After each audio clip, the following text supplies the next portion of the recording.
사랑합니다. 성도 여러분, 월요일입니다.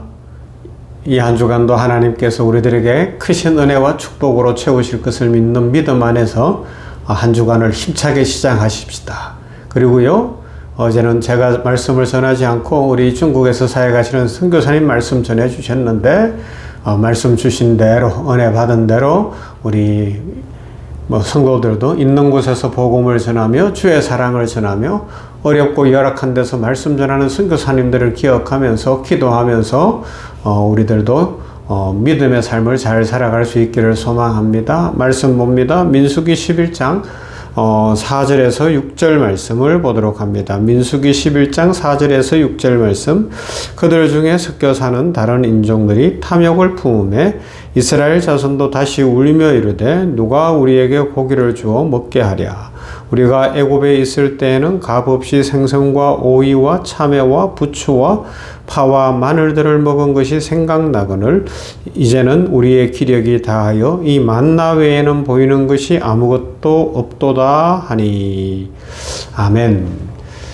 여러분, 우리 사람들을 움직이는 가장 중요한 힘이 무엇이라고 생각을 합니까? 세상 사람들은 일반적으로 사람을 움직이는 가장 중요한 힘은 돈이다, 권력이다, 아니면 인간관계다, 아니면 어떤 게 있겠어요? 건강이다, 이런 이야기들을 할 수 있겠죠. 물론 다 중요한 것들이에요.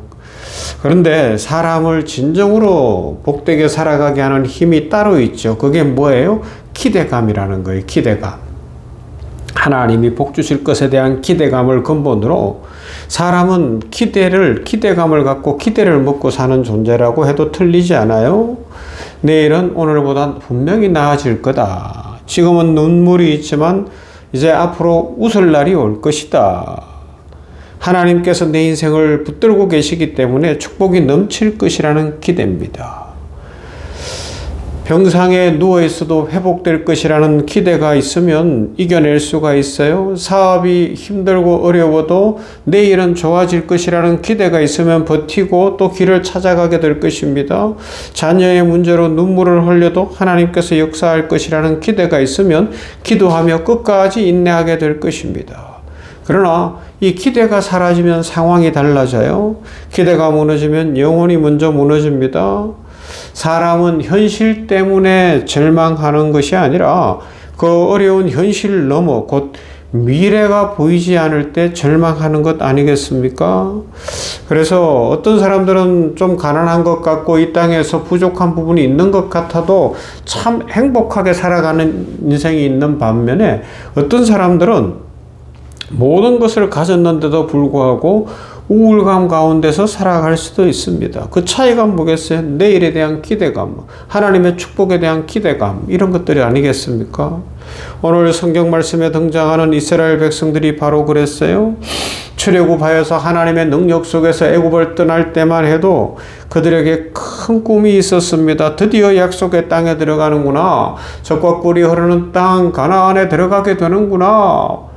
홍해가 가로막고 있을 때 하나님의 능력 속에 홍해 바다가 쫙 갈라지는 것을 경험하고 나니까 더 큰 기대감을 갖게 되는 거죠. 이야, 드디어 하나님이 역사해 주시는구나.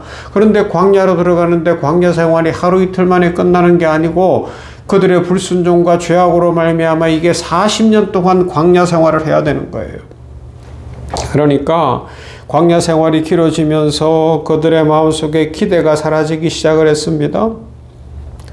그런데 기대가 사라지니까 그 마음에 뭐가 들어오겠어요? 불평이 들어오는 거예요. 부족한 게 보이는 거예요. 원망이 들어오는 거예요. 한숨이 들어오고 걱정이 들어오고 불안이 들어오고 그러면서 이제 어떻게 해야 될지를 모르는 거죠. 그래서 민수기 11장 오늘 본문 말씀은 기대를 잃어버린 사람들의 모습을 보여주는 동시에 오늘 우리의 모두의 영적 상태를 한번 점검해 보게 하는 중요한 시금석이 되기도 합니다. 우리의 영적 상태를 비춰보는 거울이라 이야기할 수도 있겠죠.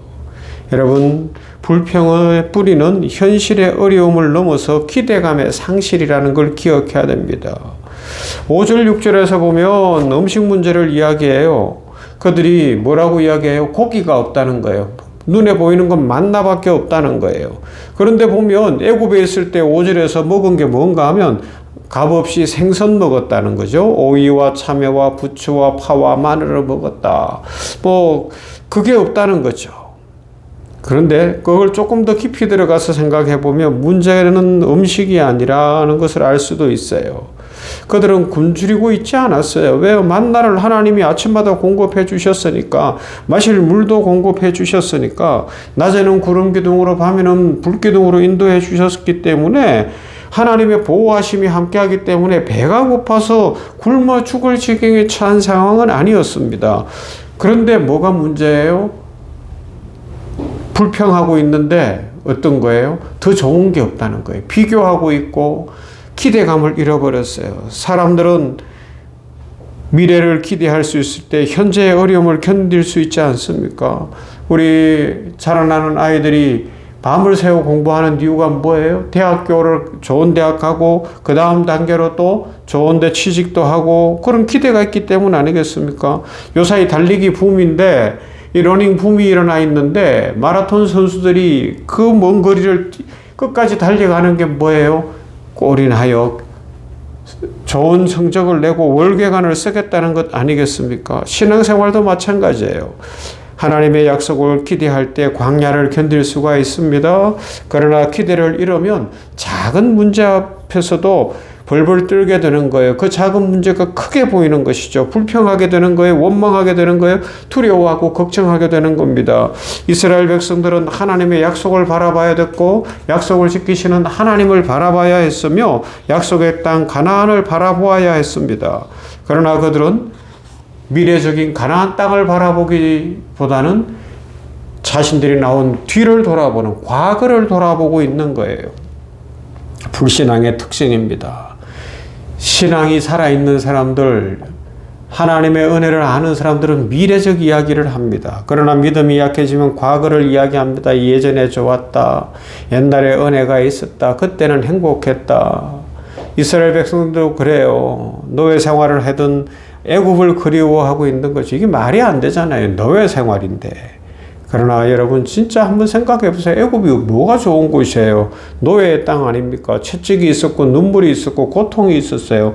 뭐 부추와 외와 마늘과 뭐 생선 그것 좀 얻어 먹으면 노예해서 뼈가 빠지도록 중노동을 하고 겨우 연명하는 음식 그거 먹어놓고는 만나 내려준다고 기적으로 하나님이 특별하게 내려주시는데 그걸 갖고 불평하고 있는 겁니다. 현재에 대한 만족을 잃었어요. 과거에 대한 부족, 과거 지향적 인생을 살면서 미래에 대한 기대감을 잃어버린 이런 모습을 보여주고 있는 겁니다. 여러분, 혹시 마음속에 불평, 불만하고 있지 않습니까? 거기서 뿌리는 뭐라고요? 미래에 대한 기대감의 상실입니다. 그래서 기대감을 잃으면 하나님의 은혜도 보이지 않아요. 이 만나 외에는 보이는 것이 아무것도 없도다. 하나님이 아침마다 만나를 내려주시는데 하나님의 은혜로 만나를 먹으면서 만나 외에는 아무것도 없다고 불평하고 있는 거예요. 하나님이 계시는데 왜요? 만나는 기적이잖아요. 매일 아침 하늘에서 음식이 내려오는 거예요. 사람의 노력으로 얻은 것이 아닙니다. 하나님의 은혜와 축복으로 주어진 양식이었어요. 그런데 그들은 불평해요. 이 만나밖에 없다. 고기 좀 달라 이런 거죠. 얼마나 무서운 영적 상태입니까? 기적을 경험하면서도 기적을 당연하게 여기고 있습니다.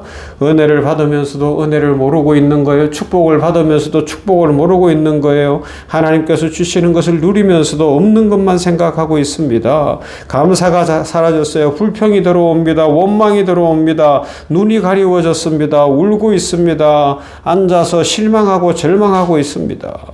여러분 지금 무엇을 보고 있는지 하나님 앞에서 자신을 한번 점검해 보시기를 바랍니다. 문제를 보고 계십니까? 문제보다 크신 하나님을 보고 계십니까? 그래서 하나님은 우리 인생에서 이 광야의 시간을 통하여 하나님을 향한 믿음과 기대감을 갖게 하시는 것이죠. 우리는 이런 질문을 할 수 있어요. 하나님 너무 힘들어요. 너무 괴로워요. 왜 나에게 이런 광야를 허락하시나요? 라고 질문할 수 있습니다. 질병의 광야, 경제적 어려움의 광야, 깜짝 놀랄 일의 광야, 관계의 아픔을 경험하는 광야. 그런데 성경에서 뭐라 그래요? 징벌의 장소가 아니라, 광야는 징벌의 장소가 아니라 훈련의 장소고, 광야는 바로 하나님을 깊이 만나는 믿음의 학교가 된다라고 말씀하고 있습니다. 이스라엘 백성들은 손에 잡히는 것, 내가 가지고 있는 통장의 잔고, 뭐 이런 것, 내 육체의 힘, 이런 걸 의지했어요. 그러나 광야에서는요, 하나님을 의지해야 하는 것입니다. 눈에 보이는 것을 붙드는 것이 아니라 보이지 않는, 그래서 하나님이 뭐라 그래요? 너희는 떡으로만 사는 것이 아니라 하나님의 말씀으로 산다라고 알려주시는 겁니다. 하나님께서 이스라엘 백성들에게 광야를 허락하신 것은 그들로 하여금 결핍하게 살고 굶주리게 살도록 하시는 것이 목적이 아니었습니다. 그러면요, 하나님의 목적은 그들로 하여금 하나님만 철저히 의지하고 하나님만 바라보게 하는 것이었습니다. 나를 바라보아라. 나를 기대하여라. 이 하나님의 음성이 들리십니까? 지금 혹 어렵고 힘든 일이 있으면 하나님의 음성을 들을 수 있기를 바랍니다. 나를 바라보아라. 나를 기대하여라. 하나님을 기대하는 삶, 하나님을 바라보는 삶, 하나님의 축복을 사모하는 삶, 얼마나 멋집니까? 우리 크신 하나님께서 오늘도 하나님을 기대하는 사람들에게 축복과 은혜 주실 줄로 믿습니다. 이 은혜로 말미암아 불평과 원망과 걱정과 두려움은 사라지고, 미래에 대한 기대감 속에 찬송이 넘치고 감사가 넘치고 얼굴에 웃음이 가득하고 우리의 삶에 사랑이 풍성한 축복의 날, 은혜의 날 되시기를 주님의 이름으로 축원합니다. 참 좋으신 아버지 하나님 감사합니다. 오늘 이렇게 냉천골 아침 말씀 묵상을 통하여 하나님 앞에 나아갑니다. 민수기 11장을 통하여 이스라엘 백성들이 현실만 바라보고 광야만 바라보다가 과거에 애굽에서 종살이 하던 과거지향적 인생이 되고, 미래에 대한 소망이 없고 미래에 대한 기대감이 없는 이 불신앙의 모습, 불평의 모습을 생각해 보았습니다. 아버지 하나님, 우리 성도들 모두가 오늘 한 달을 시작하면서 하나님이 복 주실 것을 믿는 믿음 안에서 하나님 바라보게 하여 주시어서 미래에 대한 기대감이 가득하게 하시고 하나님의 축복에 대한 소망이 가득하게 하여 주시어서 불평, 원망, 걱정, 염려, 두려움은 떠나가게 하시고 질병은 고쳐지고 인생의 새 길이 열리게 하여 주시옵시며, 하나님을 향한 기대감 속에 찬송과 감사가 넘치고 늘 능력 있게 살아가는 복된 인생 되게 하여 주시옵소서. 이 한 주간도 하나님이 지켜주실 것을 믿습니다. 6월 말에 들어가는데 이제 하지도 지나고 아버지 하나님이요, 해가 점점 짧아지겠지만 이 계절의 변화 속에서, 절기의 변화 속에서 우리 인생이 무엇인지를 배우며 하나님 앞에서 더 복되게 하나님만 믿으며 살아가는 모두가 되게 하여 주시옵소서. 예수님 이름으로 기도하옵나이다. 아멘. 찬송합시다. 347장 허락하신 새 땅에.